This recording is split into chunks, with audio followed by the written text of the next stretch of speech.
Hey guys, welcome back to my channel. I'm Resourceful Reina.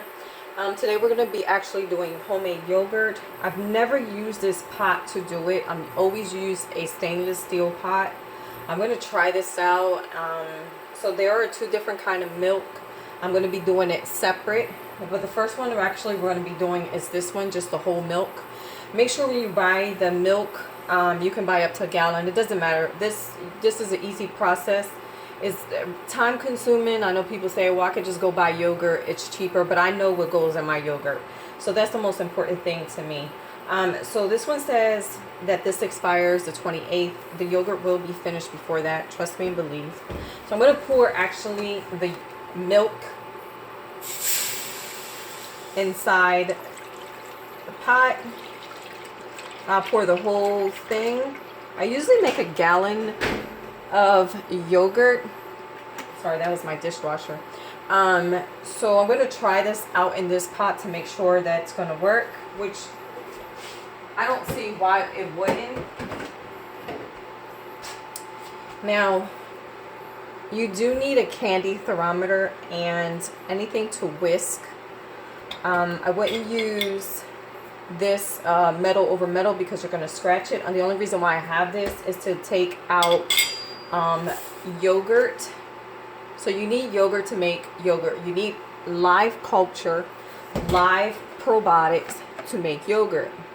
So I usually make my yogurt with this, but I'm going to show you the easy way to do it. So you only need a half a cup of plain yogurt. Make sure it does have the live culture in there. See, I'm trying to find it right now. Where are you, sucker?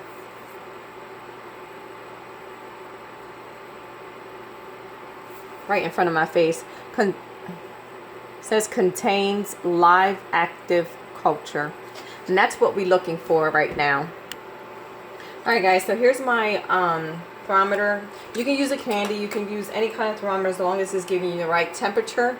The right temperature for the live culture is supposed to be 185. So you got to bring this up to 185. This milk to 185. Any kind of milk that you use, you have to bring it up to 185. Please do not boil your milk. Make sure it's in a temperature where it's going to simmer. You don't want your milk to boil. So here's different kinds of milk. So you have the regular vitamin D milk, and then you have the almond milk, and then you have the regular lactate milk, which I pretty much buy this more than this, but I'm going to try actually doing my yogurt with this, just because it doesn't have that almond flavor, which I really don't care for. As far as like the flavoring, that doesn't bother me at all, but we're going to try this out as well. So then you're going to have, you need 2 bowls, which has to be glass. Like I said, you need a whisk to make sure that you're constantly stirring the milk, actually. Because remember, it's supposed to hit 185. You're going to need a cup of yogurt or probiotics. Now, I brought this today because I ran out. I do take this in a daily base. So we're going to try this out to see how it works out. This is a 2-day process. I know it's a long day because remember, when this reaches 185, you got to hurry up and shock your milk down to 118 to 112 degrees. Or Fahrenheit, I should say. I'm sorry. So right now I'm going to turn this on. This is really easy. Mine's just have an on and off button. I got it on Fahrenheit right now. I have my temperature set up on medium. So right now it's only 103 degrees, or I'm sorry, not degrees, 104 Fahrenheit. Please do not put the thermometer all the way touching the pot. Please just like let it sit on in between, like just in the middle of the milk. So right now it's 109. It's going to go down because once I show you guys, I'm going to reach up to 110, 113. Let me see if you guys can see it. You see, now it's going down because I'm showing you guys. But that's how you read it. Again, do not touch your bottom of the pot. It'll give you a wrong number. You got to make sure that it's accurate. I've been doing yogurt for, I'm going to say about 4 or 5 years. It's really simple to do. So I'm going to actually wait until it reaches 185 degrees. Again, Fahrenheit, not 185 degrees. 185 Fahrenheit. I apologize. 185 Fahrenheit. Make sure it reaches up to 185 Fahrenheit. And then we'll come back. Okay, so far, right now, the milk is simmering. Remember, guys, do not boil your milk. Do not let it go to a boil. Let it simmer. If you have to lower down the temperature, you can. But right now, I got it at...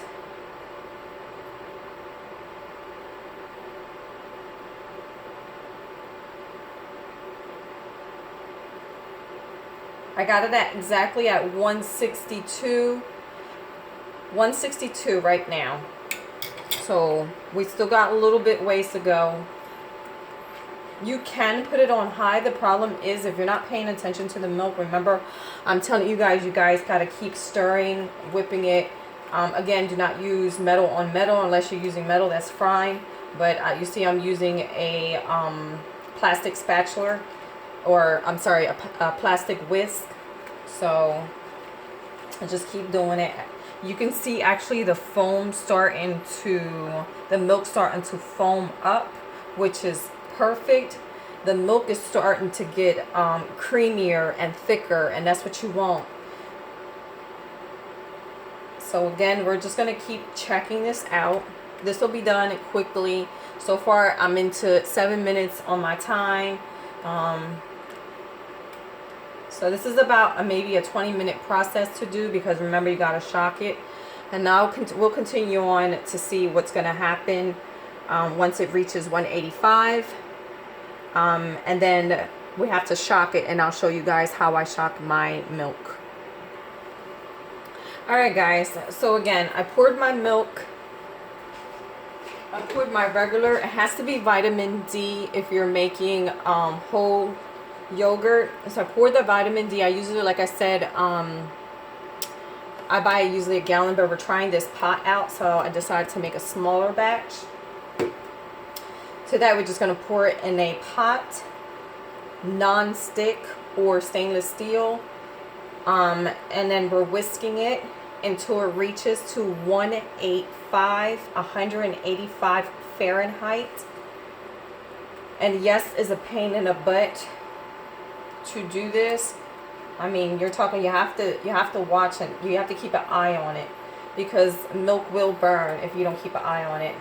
I do have my top cook on medium, which is, here it says 275 Fahrenheit. So, and it should be right there at 185. And the only reason why I know is there's a lot of frost right on top, a lot of foam right on top of the milk. And that means it's just getting to that point where it's going to start boiling.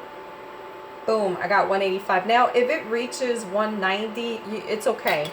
But make sure it doesn't go above that. I try to keep it to 185. So right now is at 185. I'm going to turn it off, and I'm going to pour this milk. I usually actually take the whole pot with me and put it on top of I have a double sink, and I put ice on one of my double sinks and fill it up with water, shock it in there. But since on demonstration purposes, I'm going to do it a different way, so you guys can see what I'm doing. Okay guys, so we're back. I have this huge bowl. It has water and ice, as you can see. And I'm going to shock it in here.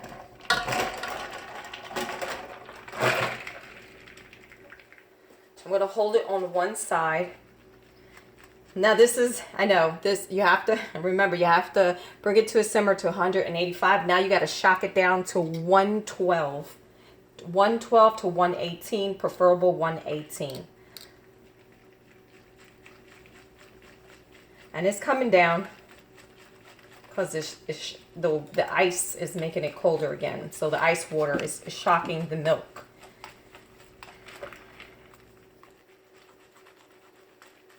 You don't have to stir it like I'm doing it. It just brings the temperature down pretty quick this way.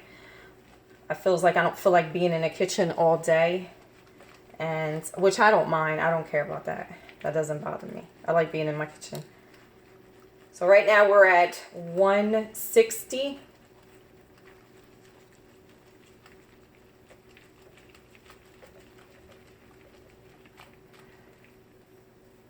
I'm glad actually this kind of worked out, because if I would have poured any more water on this, it would have got inside.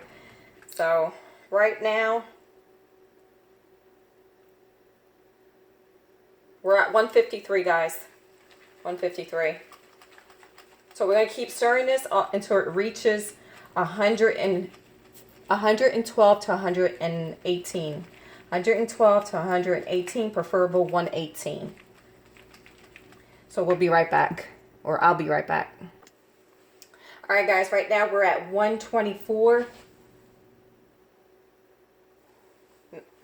124. So we got a little bit more to go.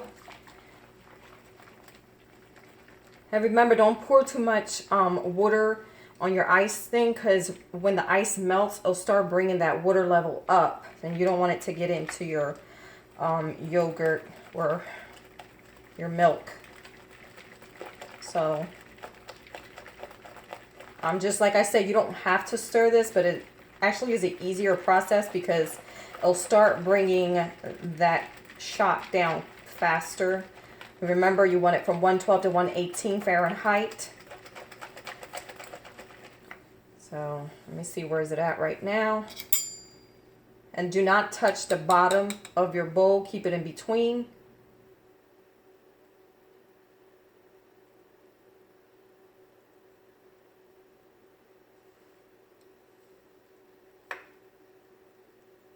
Boom. I got 117.98, so that's a perfect, it's a perfect process right now. So we're going to take it out of here. I'm going to move this bowl here. I'm not going to get rid of it because remember, we're doing the other kind of milk. So what to do next? Now that we had shocked it to 118, remember guys, there are two options. You just want to go buy a small plain yogurt. Make sure it's plain. Make sure it says contains live culture in there. Live active culture. So since I know this is a little pricey because this came out to like $13. I did have coupons, so it was dropped down to $10.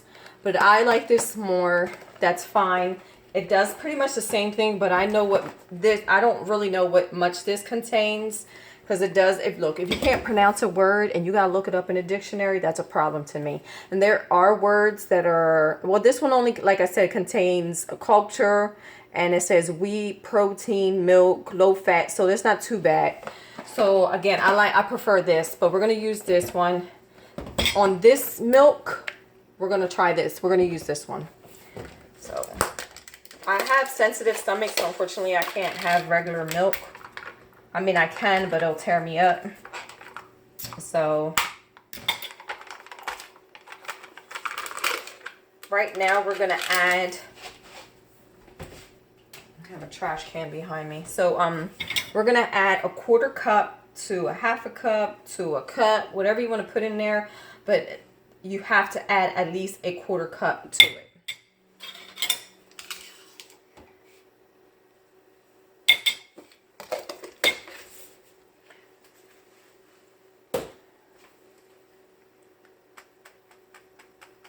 The only reason why you need that yogurt, because that yogurt contains the probiotic, which probiotics contain live active culture. Okay? So you want to whisk this up. You hear me? Well, I can't speak right today. I don't understand why. But you want to whisk this up properly. Make sure everything is incorporated. You could have took a little bowl and put a little bit in a bowl and whisk it up that way. That's fine. I just don't feel like dirtying up dishes. That's just... So I'm just going to actually stick this spoon in here to make sure everything is in quart. It is. So, what's the next process? Okay, the next process is you're going to cover this up with saran wrap, and then you're going to incubate it. What do I mean by that?